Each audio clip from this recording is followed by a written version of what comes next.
진짜 중요한 건 지금부터예요. 인슐린 요법으로 들어갈게요. 자, 인슐린은 언제 사용하는 거야? 제1형 당뇨병에서 사용하는 거야. 포인트 잡고.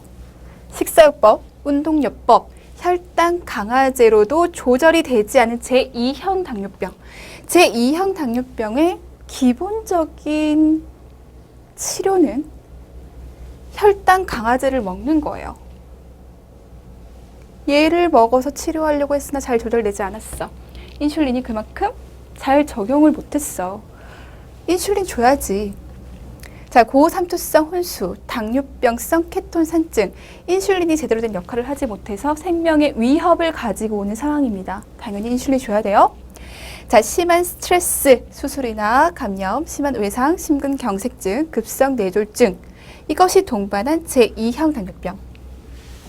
자, 제2형 당뇨병은 인슐린이 분비되긴 하지만 제대로 사용되고 있지 못한 상황이었어요.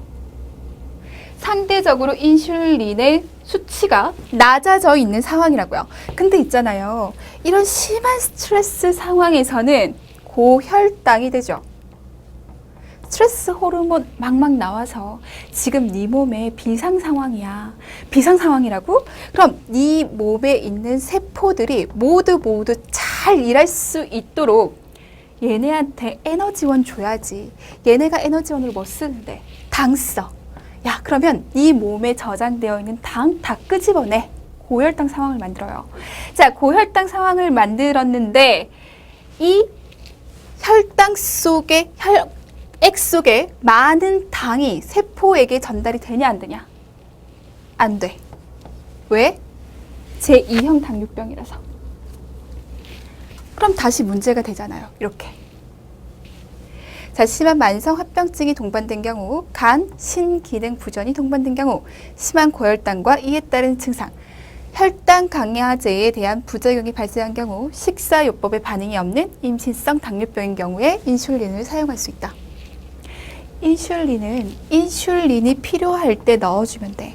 아예 못 만들거나 만들어진다고 해도 그 상대적으로 적은 인슐린의 양이 우리 몸에 필요한 인슐린만큼의 역할을 못할 때, 밖에서 넣어줘야만 할 때 쓸 수 있어. 자, 종류입니다. 얘 무조건 봐주셔야 돼요. 이 표를 무조건 봐주셔야 돼요. 너무너무 중요해요. 초속효형, 속효형, 중간형, 장시간형, 이렇게 분류를 할 수 있어요. 물론 혼합형도 있죠. 근데 일단은 요 네 가지를 기억해 주시면 돼요. 초속효용의 휴말로그가 대표적인 인슐린이죠. 속효용은요, 레귤러 인슐린이라고 해서 RI라고 우리가 많이 표현합니다. 중간형 NPH, 렌테, 여기 들어가는 거죠. 장시간형 란투스 대표적입니다. 아, 이런 인슐린 종류가 이렇게 네 가지로 분류될 수 있어. 초속효형은 투여하자마자 15분에 바로 작용하게 됩니다. 그만큼 작용하는 시간이 아주 빠르게 오죠. 피크타임, 최고 작용점 도달하는 시간은 60분에서 90분. 기간, 얘가 우리 몸에서 작용하는 그 기간은 3시간에서 4시간. 넘어가요. RI, 언제 작용해? 얘 투여하고 나서 30분에서 1시간이면 얘가 작용하기 시작해. 언제 최고점에 도달하는데? 2시간에서 3시간. 듀레이션 3시간에서 6시간. 중간형, 2시간에서 4시간 후에 작용을 할 거예요. 4시간에서 10시간에 피크타임 도착하고요. 10시간에서 16시간 동안 작용을 하고 있죠. 자, 장시간형, 1시간에서 2시간 후에 작용을 할 겁니다. 특별하게 최대 효과 나타나는 경우가 없어요. 그리고 24시간 동안 작용을 하게 되죠. 우리가 초속효형만 맞는 것도 아니고요. 그런 경우도 있지만, 각각 맞는 경우도 있지만 얘네 둘을 같이 사용하는 경우도 있죠. 얘네를 좀 알고 있어야 그걸 이해할 수 있는 거예요. 자, 혼합형 봐주시면 돼요. 자, 초속효성 인슐린 일반적으로 식사나 간식 섭취 전에 투여합니다. 얘는요. 투여하고 나서 30분에서 1시간 있으면 바로 작용을 했거든요. 그럼 언제 하는 게 좋아요? 뭘 먹기 전에 하는 게 좋아요. 경우에 따라 식사 후에도 투여할 수 있습니다.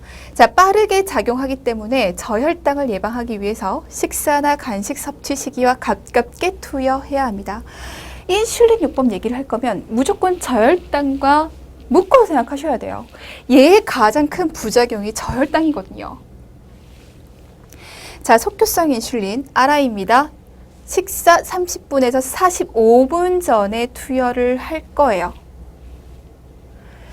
속효성 인슐린이라면서요. 얘는 1시간쯤 있다가 작용을 했어요. 그럼 밥 먹기 전 30분쯤 투여를 하면 얘가 작용하는 시점이랑 비슷해지잖아요. 흡수 효과가 빠르게 나타나고 투명하고 맑은 용액이다. 중간형 인슐린, 작용 시간이 10시간에서 16시간 지속되기 때문에 가장 많이 사용한다. 백색의 혼탁한 액체. 장시간형, 작용 시간이 24시간 이상 지속되면서 피크타임 없었습니다. 란투스 대표적이죠. 혼합형, 속효성과 중간형 인슐린은 적절한 비율로 미리 혼합해 놓은 제품이다. 혼합형도 있더라. 자, 인슐린 투여 방법. 인슐린은요, 특별한 주사기를 이용해서 어디에? 피하 조직에. 피하 주사로 인슐린 주게 되죠. 두 가지 접근 방법이 있다. 자, 단순화된 인슐린 요법은 하루에 한 번 내지는 2번 맞으면 되고요. 다회 인슐린 요법은 하루에 2번에서 4번 정도 맞아요. 당뇨병의 급성 합병증을 피하는 것을 목표로 해서 인슐린의 요법을 최대한 단순화시키는 것이다.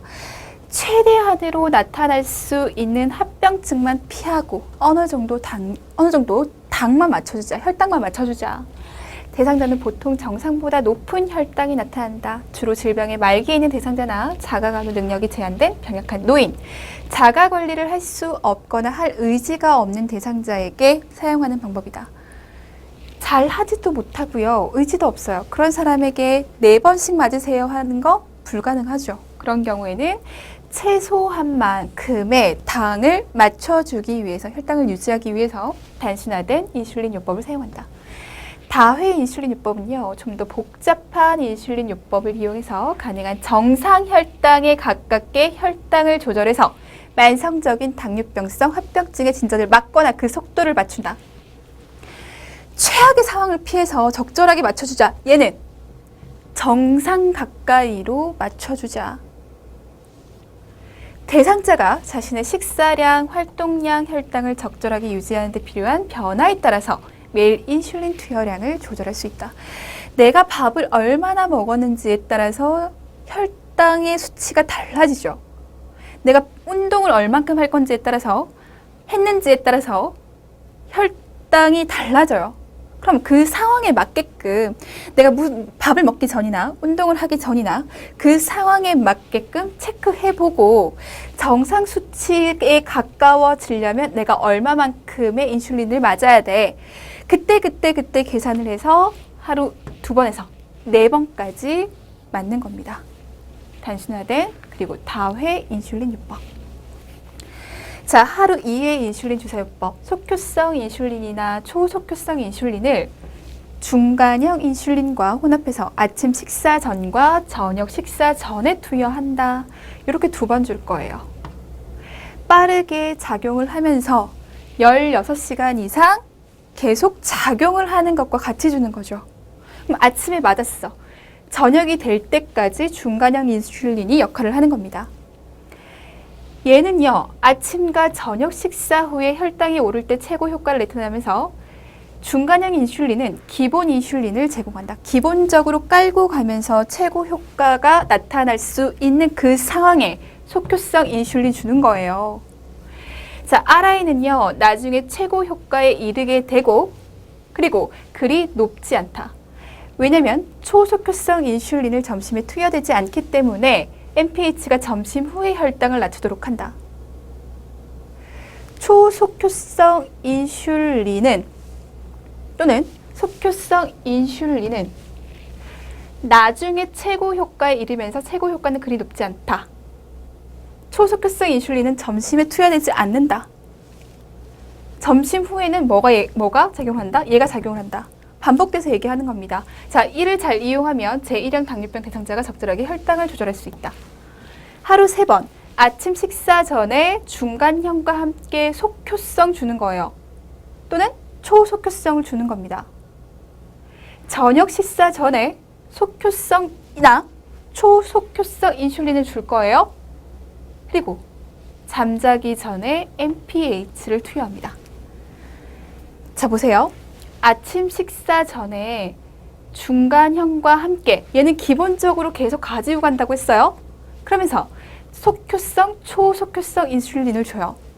얘는 아침 식사에 대해서 혈당을 낮춰주는 역할을 할 겁니다. 그리고 점심 식사는요, 얘가 역할을 하겠죠. 얘 역할이 떨어질 때쯤 언제? 저녁 식사 전에 저녁 식사한 것에 대한 혈당을 낮추기 위해서 속효성 줄 거고 또는 초속효성 줄 거고 밤새 혈당을 맞춰주기 위해서 잠자기 전에 중간형을 줄 거예요. 잠자는 동안 NPH의 활동은 성장 호르몬이 정상적으로 상승하는 것에 반응해서 혈당이 올라가는 밤 한밤중에 가장 최대 효과를 나타낸다. 우리가 새벽 효과라는 거 공부를 하죠. 그렇죠? 뭐예요?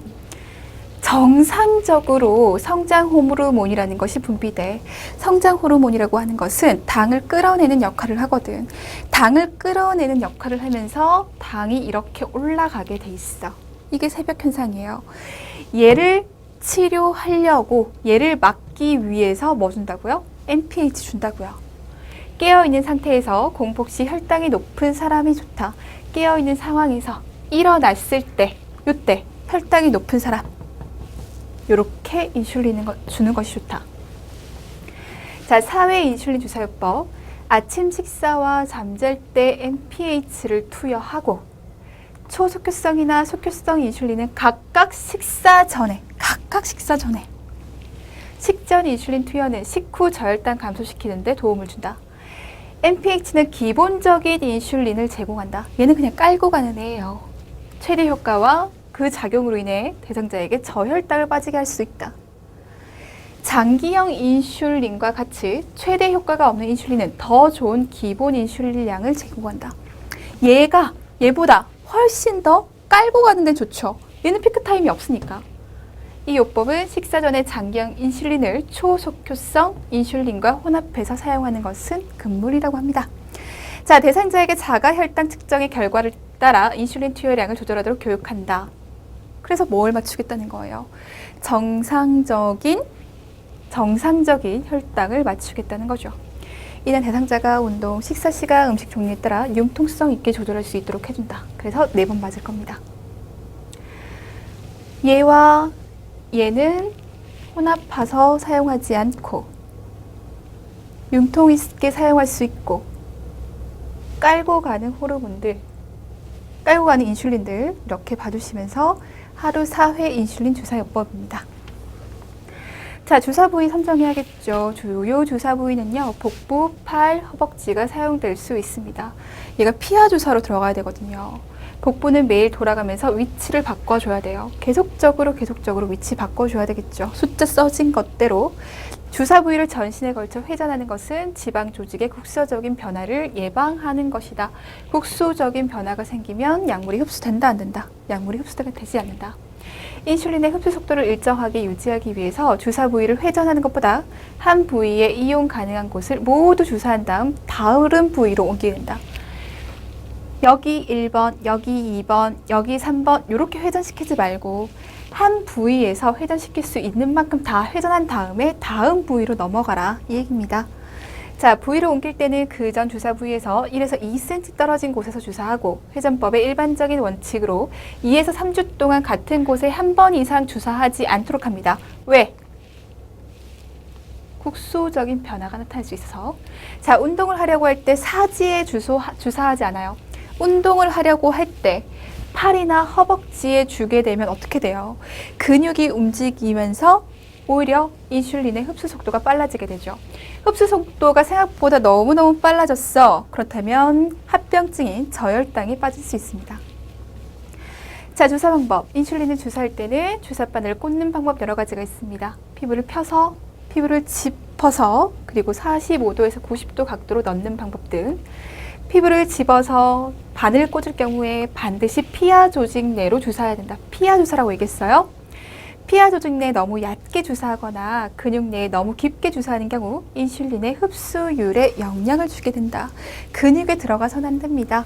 자, 인슐린 펜이 찬 공기나 더운 공기에 노출되지 않도록 펜형 주사기에 몸체와 주사침은 반드시 분리해서 보관하도록 합니다. 자, 인슐린 요법의 부작용과 과민 반응 볼게요.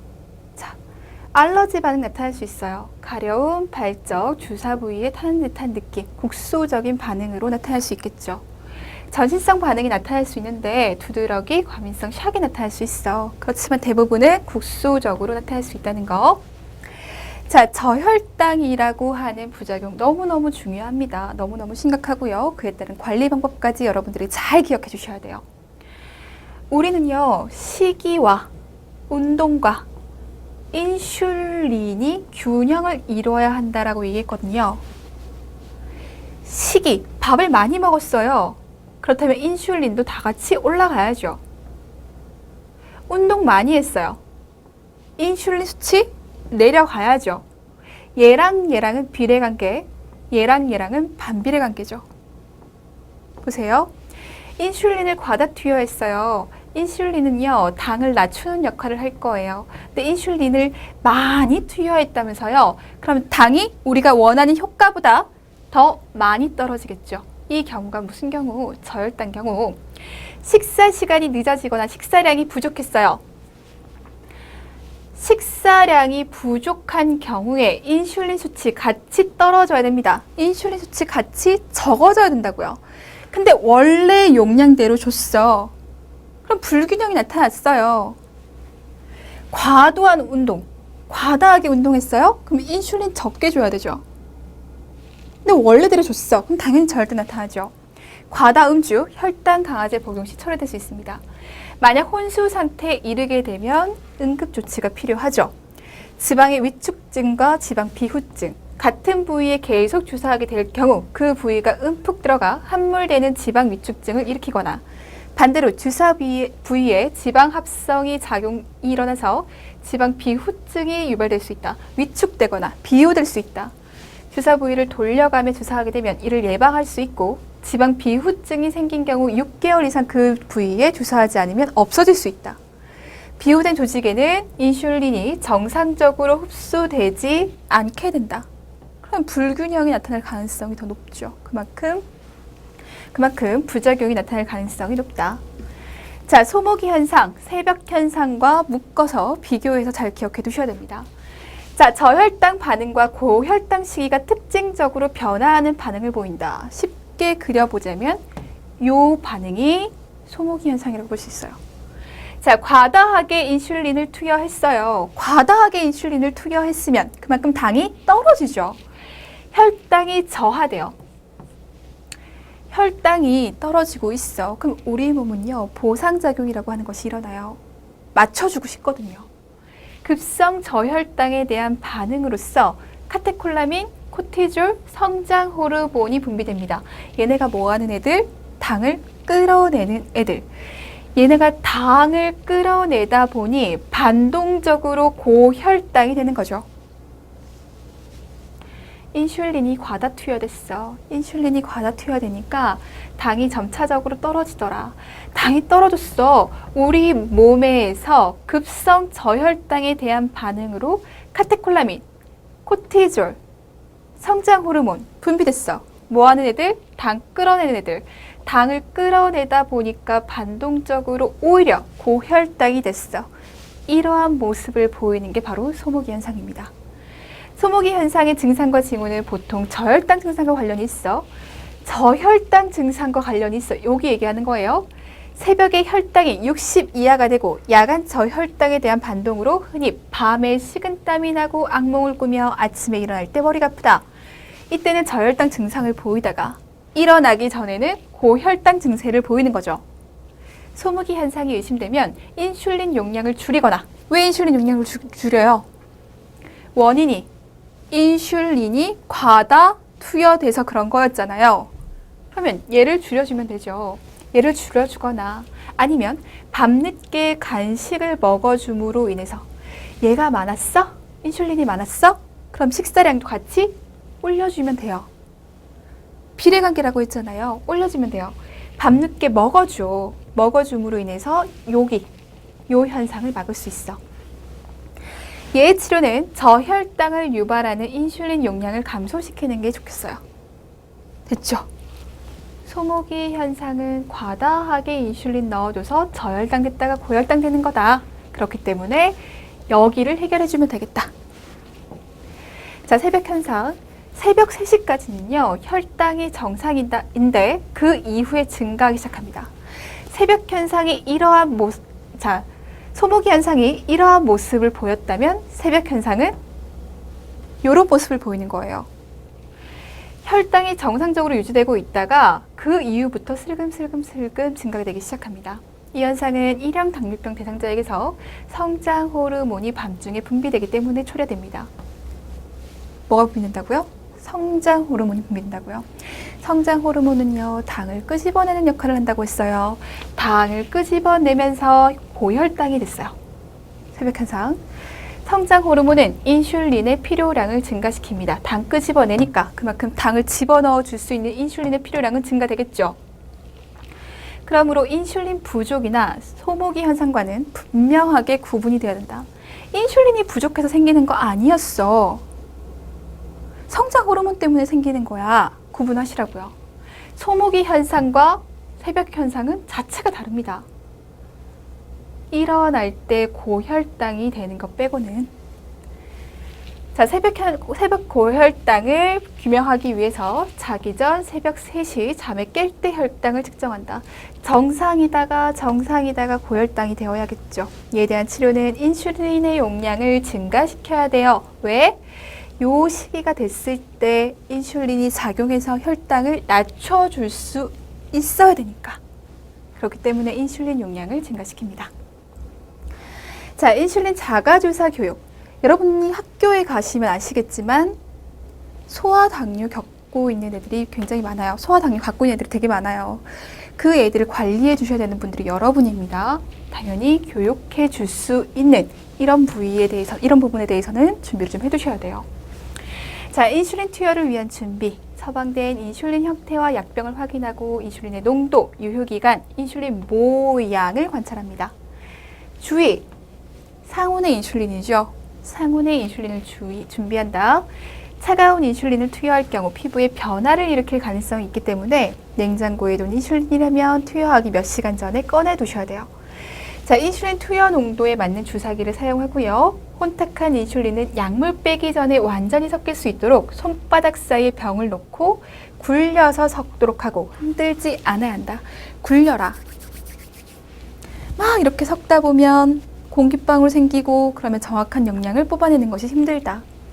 두 가지 인슐린을 혼합해서 투여하는 경우에는 두 가지 인슐린의 농도에 맞는 주사기를 준비하고 혼탁한 인슐린은 손바닥에 굴려서 섞어 넣고 먼저 맑은 용액의 인슐린을 뽑고 그 다음에 혼탁한 인슐린을 뽑아라. 정확한 용량을 뽑아내기 위해서. 주사 바늘에 마개를 씌우고 인슐린이 섞이도록 주사기를 굴리고 일단 적당하게 섞어진 후 공기 빼고 인슐린을 투여해라. 주사 부위 선정과 주사 부위의 회전, 반복적으로 한정된 곳에 주사하지 말아야 되죠. 주사 부위 조직의 위축이나 비유가 나타날 수 있기 때문에 주사 부위를 주의 깊게 선택하고 전체적으로 회전시키는 것이 중요합니다. 주사 부위로 사용될 수 있는 곳은 쉽게 놓을 수 있는 곳, 통증에 비해서 비교적 덜 민감한 곳, 그리고 감각이 정상인 곳. 자, 운동이 인슐린의 흡수율을 증가시킬 수 있어요. 그렇기 때문에 근육에 주사하는 것은 피하도록 해야 됩니다. 자, 피하 주사라고 합니다. 자가주사법, 경구 혈당 강화제를 사용하는 사람은 아스피린 섭취를 주의해 주셔야 됩니다. 셀포닐 유래 섭취 시 아스피린과 같이 투여하면 저혈당 효과를 증가시키는 경향이 있기 때문에 경구 혈당 강화제를 섭취하는 사람이 열 혹은 감염이 있으면 의사에게 알려주시면 돼요. 자, 여기까지가 내분비계에서 당뇨병에 관한 얘기였습니다. 경구 혈당 강화제와 그리고 인슐린 이렇게 두 가지를 봤는데 경구 혈당 강화제는 좀 가볍게 봐주셔도 돼요. 그러면서 얘는 이형 당뇨에 효과적이야. 그리고 이러한 작용점이 있어. 이 정도에만 포커스를 좀 맞춰주시고 나머지는 좀 가볍게 봐주신다면 인슐린은 정말 꼼꼼하게 봐주셔야 된다는 거.